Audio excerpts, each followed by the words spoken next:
नमस्कार, आप देख रहे हैं हिंदी खबर और मैं हूं आपके साथ वर्षा मौर्य। जम्मू कश्मीर और हरियाणा में चुनावों का ऐलान कर दिया गया है। चुनाव आयोग ने प्रेस कॉन्फ्रेंस में ऐलान किया कि जम्मू कश्मीर में 3 चरणों में 18 सितंबर से मतदान होगा, तो वहीं हरियाणा में 1 अक्टूबर को वोट डाले जाएंगे। मुख्य निर्वाचन आयुक्त ने कहा कि जम्मू कश्मीर में मतदान 3 चरणों में होगा। पहले चरण का मतदान 18 सितंबर को, दूसरे चरण का मतदान 25 सितंबर को और तीसरे चरण का मतदान 1 अक्टूबर को होगा। तो वहीं मतगणना 4 अक्टूबर को होगी और इसी तरह से हरियाणा में विधानसभा चुनाव के लिए 1 अक्टूबर को मतदान होगा और 4 अक्टूबर को मतगणना कराई जाएगी। मुख्य चुनाव आयुक्त राजीव कुमार ने कहा कि जम्मू कश्मीर के लोग अब तस्वीर बदलना चाहते हैं। जम्मू कश्मीर के लोगों ने हिंसा को नकारा है। उन्होंने कहा कि 20 अगस्त को मतदाता लिस्ट जारी होगी। देखिए, जो भी गवर्नमेंट यहाँ आएगी उसे सेंटर के साथ अच्छे सलूक रखने पड़ेंगे, वो कोई भी हुकूमत हो, तभी ये रियासत आगे चल सकती है। उसके बगैर रियासत चल नहीं सकती। चलिए, हो गया? हो गया। और कोई सवाल तो नहीं है? चलो फिर नचो, तो चलो चुप हो। तो 2 राज्यों में चुनाव की तारीखों का ऐलान हो गया है। जम्मू कश्मीर और हरियाणा में चुनाव, जम्मू कश्मीर में जहां 3 चरणों में चुनाव होगा, तो वहीं हरियाणा में 1 ही चरण में चुनाव होगा। जम्मू कश्मीर में 90 सीटों पर, तो वहीं हरियाणा में भी 90 सीटों पर ये चुनाव होने वाले हैं। लेकिन जम्मू कश्मीर की तस्वीर थोड़ी अलग है। वहां पर अति संवेदनशील इलाका है और ऐसे में काफी चुनौतियां चुनाव आयोग के सामने भी। तो आपको बता दें कि 90 सीटों पर चुनाव होना है जम्मू कश्मीर में। फेज 1 में 24 सीटें होंगी, 18 सितंबर को मतदान होगा। फेज 2 दूसरा चरण यानी कि 26 सीटें होंगी, 25 सितंबर को यहां पर मतदान होगा। और वहीं तीसरे चरण की बात की जाए तो 40 सीटें हैं जहां 1 अक्टूबर को चुनाव होगा और 4 अक्टूबर को संयुक्त रूप से नतीजे आएंगे। हरियाणा के भी चुनाव का ऐलान 90 सीटों पर हो गया है। नामांकन शुरू होगा 5 सितंबर से, आखिरी तारीख 12 सितंबर और वोटिंग 1 अक्टूबर को होगी। तो दोनों राज्यों के जो नतीजे हैं संयुक्त रूप से 4 अक्टूबर को घोषित किए जाएंगे। तो हरियाणा का चुनाव भी इस बार काफी अहम होने वाला है। तो जहां हरियाणा में 1 ही चरण में चुनाव होंगे, तो वहीं जम्मू कश्मीर में 3 चरणों में चुनाव होंगे। दोनों ही जगह पर 90-90 सीटें हैं। जम्मू कश्मीर की अगर बात की जाए तो पिछले 2014 का जो चुनाव है, जब 87 सीटें थी, तो वहीं परिसीमन के कारण ये चुनाव अटका हुआ था। 2022 में परिसीमन हुआ और उसके बाद सुप्रीम कोर्ट ने कहा कि आप 30 सितंबर तक यहां पर जल्द से जल्द मतदान कराइए। सुप्रीम कोर्ट ने स्पष्ट किया था और उसके बाद चुनाव आयोग ने भी वहां पर जाकर हालातों का जायजा लिया। जम्मू कश्मीर के वो दौरे पर रहे, हरियाणा में उन्होंने दौरा किया और उसके बाद उन्होंने आज प्रेस कॉन्फ्रेंस की दोपहर 3 बजे और चुनावी तारीखों का ऐलान किया है। तो जम्मू कश्मीर में 3 चरण। ये पहली दफा है कि 10 साल के बाद इलेक्शन हुए। इससे पहले लंबा समय जब था वो गवर्नर रूल हुआ था 1990 में और 6.5 साल के बाद इलेक्शन हुए थे 96 में समर में। तो 6.5 साल लंबा समय था, लेकिन इस साल ये इस दफा 10 साल के बाद हो रहे हैं। तो पूरा देश, पूरा मीडिया और मीडिया से ज्यादा और लीडरों से ज्यादा जम्मू कश्मीर के मतदाता, चाहे वो जम्मू प्रोविंस के हों, कश्मीर के प्रोविंस में हों, 10 साल से इंतज़ार कर रहे हैं कि विधानसभा के इलेक्शन कब हों। हम इन इलेक्शनों का स्वागत करते हैं, चाहे देर से हुए, अभी तो हो गए। इलेक्शन कमीशन का, गवर्नमेंट का, सबका बहुत बहुत शुक्रिया। और हमें पूरी आशा है कि इलेक्शन फ्री और फेयर होंगे। और फ्री और फेयर से ज़्यादा आजकल जो पिछले कुछ महीनों से फेयर है, आतंकवाद मुड़ के आया है और जम्मू सूबा में ज़्यादा उसका असर है। तो फ्री और फेयर इलेक्शन के साथ साथ हमें पूरी आशा है कि सिक्योरिटी का बंदोबस्त, वोटर्स का, लीडर्स का, इलेक्शन लड़ने वाले लोगों का, कैंपेन करने वाले लोगों के पूरी सुरक्षा का ध्यान रखा जाए। जिस तरह के पार्लियामेंट में इलेक्शन बहुत अच्छे हुए पूरे देश में और जम्मू कश्मीर में भी।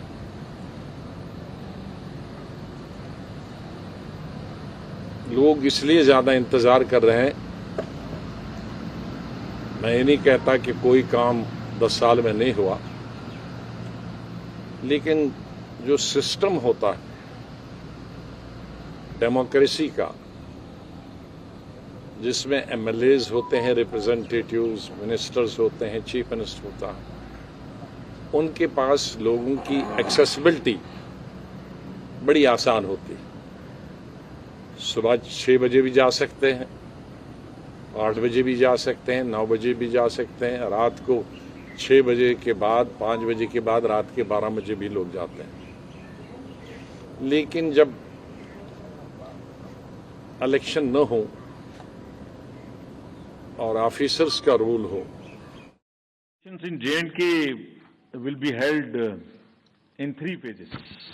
So this is a shorter period.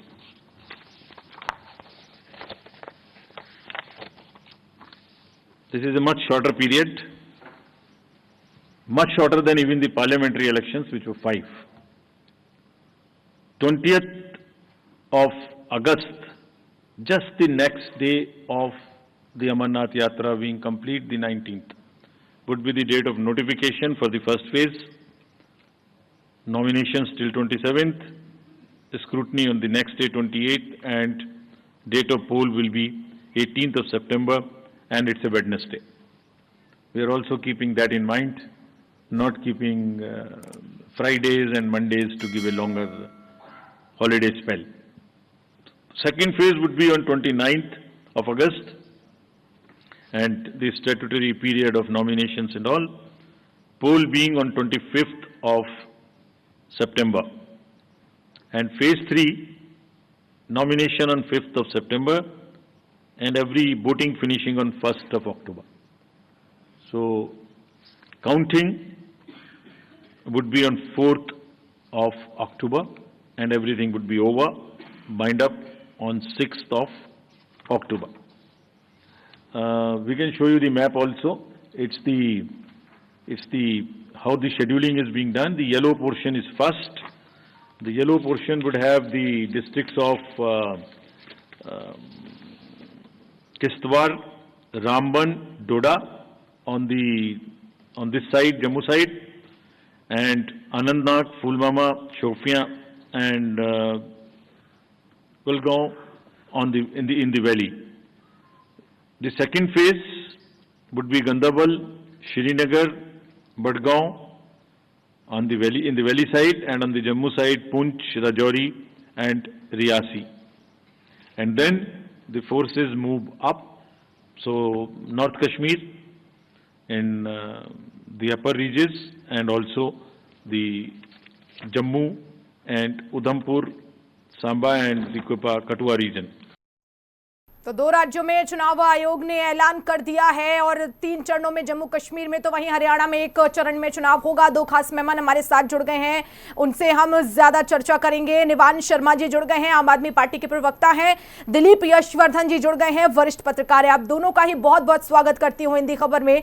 और दिलीप यशवर्धन जी, पहला सवाल मेरा आप ही से, इस चर्चा की शुरुआत भी आप ही से करना चाहूंगी, क्योंकि ये 2 राज्यों में चुनाव होना है। जम्मू कश्मीर के हालात हम सभी जानते हैं, हरियाणा में भी हमने देखा कि पहले चुनाव में बीजेपी को बहुमत नहीं था, और जम्मू कश्मीर में भी 2014 में चुनाव हुए थे। इस बार ये दोनों चुनाव कितने खास हैं? बहुत खास है। बीजेपी की रेफरेंस में अगर आपने पूछा तो, क्योंकि बीजेपी ने लास्ट विधानसभा चुनाव में जो झटके इन स्टेट आए थे, उसके साथ साथ 2024 के लोकसभा चुनाव में भी उनको झटका लगा। तो अब उनको जो उनकी पॉपुलैरिटी थी वो रीगेन करने का एक अच्छा मौका है, क्योंकि जम्मू एंड कश्मीर में आर्टिकल 370 हटने के बाद 10 साल बाद पहली बार चुनाव होने जा रहे हैं। तो वहां पर भाजपा जो अब तक क्लेम करती आ रही थी कि आर्टिकल 370 रिमूव होने के बाद वहां पर डेवलपमेंट हो गया, वहां पर टूरिज्म बढ़ गया, वहां पर टेररिज्म खत्म हो गया, वहां के लोग बहुत खुश हैं, तो ये खुशी कितनी है ये अब वोट में दिखाई देगी। अगर भाजपा गवर्नमेंट फॉर्म करने में कामयाब हो तो ये माना जाएगा कि पिछले 10 सालों से भाजपा का क्लेम चल रहा था आफ्टर रिमूवल ऑफ 370 वो सबका सब सही था। और अगर ऐसा नहीं हुआ तो ये माना जाएगा कि 370 से वहां के जो लोकलाइट्स हैं वो खुश नहीं है, वो चाहते हैं कि फिर से 370 लगा दिया जाए। हरियाणा की अगर आप बात करेंगे तो हरियाणा के लास्ट चुनाव में जो 2019 में हुए थे उसमें भी भाजपा ने जेजेपी के साथ अलायंस की गवर्नमेंट फॉर्म की थी, हालांकि 2024 में अलायंस टूट गया है और इस बार वहां पर कांग्रेस के साथ साथ आम आदमी पार्टी भी मैदान में बहुत मजबूती के साथ तैयारी कर रही है। तो पहले 3 पार्टियां लड़ाई थी, अब इस बार 4 पार्टी की लड़ाई होगी, भाजपा, कांग्रेस, जेजेपी जो वहां की लोकल रीजनल पार्टी है और आम आदमी पार्टी जो दिल्ली में और पंजाब में यानी कि सराउंडिंग स्टेट्स में है। और हरियाणा जो अरविंद केजरीवाल आपको हरियाणा का बेटा कहते हैं, तो अब उस बेटे को हरियाणा की जनता कितना एक्सेप्ट करेगी ये भी इस चुनाव में पता चल जाएगा। तो कुल मिलाकर के भाजपा के लिए चुनौती है, भाजपा को अपनी पॉपुलैरिटी देखने का एक और मिल रहा है, उस बात ये नहीं कर पाती है, इलेक्शन के बाद हमें पता। निवान शर्मा जी, हरियाणा में जिस तरह से आम आदमी पार्टी पूरी दमखम के साथ चुनाव लड़ रही है और हमने देखा अरविंद केजरीवाल की पत्नी भी पहुंची, उन्होंने भी वोटर्स को अपनी तरफ साधा, लेकिन इस बार क्या लग रहा है, कितना चमत्कार हरियाणा में आप दिखा पाएंगे?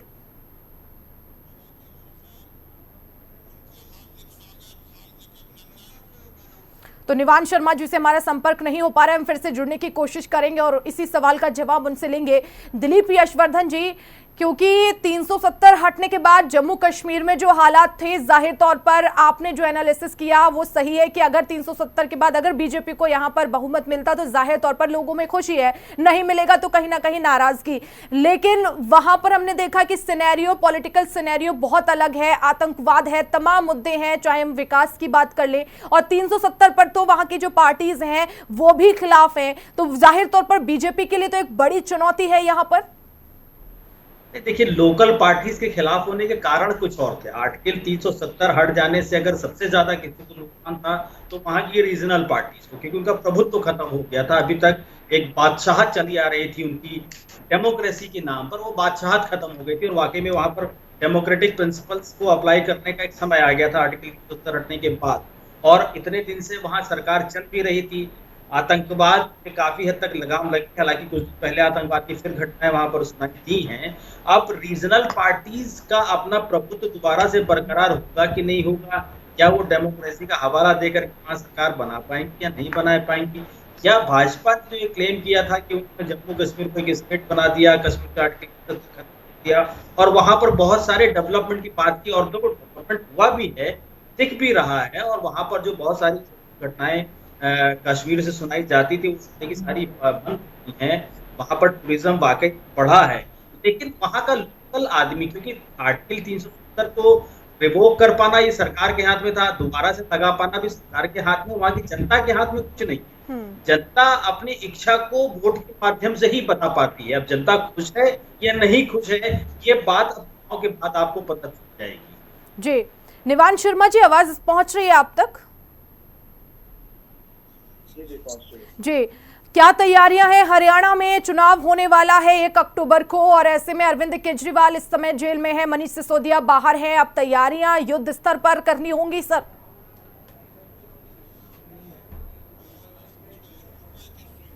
मैं सभी जिन जिन स्टेट्स में चुनाव है सभी के वहां के लोगों को बधाई देता हूं कि लोकतंत्र का पर्व है और वो बड़ी से बड़ी संख्या में निकले और वो उत्साह में पार्टिसिपेट करें। और दूसरा, जहां तक आम आदमी पार्टी की बात है, आम आदमी पार्टी पूरी तरीके से तैयार है। आम आदमी पार्टी पिछले 3 साल से हरियाणा में मेहनत कर रही है, ग्राउंड पे मेहनत कर रही है। ऑन रिकॉर्ड हरियाणा में आम आदमी पार्टी का सबसे बड़ा घोषित संगठन है, वेरीफाइड घोषित संगठन है। हमने कार्यकर्ताओं को ऑन ग्राउंड लगाया हुआ है। हम एक गांव, लगभग 7000 विलेजेस प्लस वार्ड हम कवर कर चुके हैं। हम परिवार जोड़ो अभियान कर रहे हैं, हम बदलाव यात्राएं कर रहे हैं और हमने एक और कीर्तिमान हरियाणा में स्थापित किया है। हमने 15 दिन के अंदर रिकॉर्ड 45 बड़ी रैलियां करके दिखाई हैं हरियाणा में। तो जो लोग भी हमें ये समझते थे कि हरियाणा में इनका अस्तित्व नहीं है या ये क्या करेंगे, अब वो सब लोग हमें हमारे विरोधी भी सीरियसली लेने लगे हैं कि जिन्होंने 15 दिन में 45 बड़ी रैली करके दिखा दी, उनके साथ जनाधार है। आम आदमी पार्टी पूरी ताकत से हरियाणा में चुनाव लड़ेगी। हम 90 की 90 विधानसभा।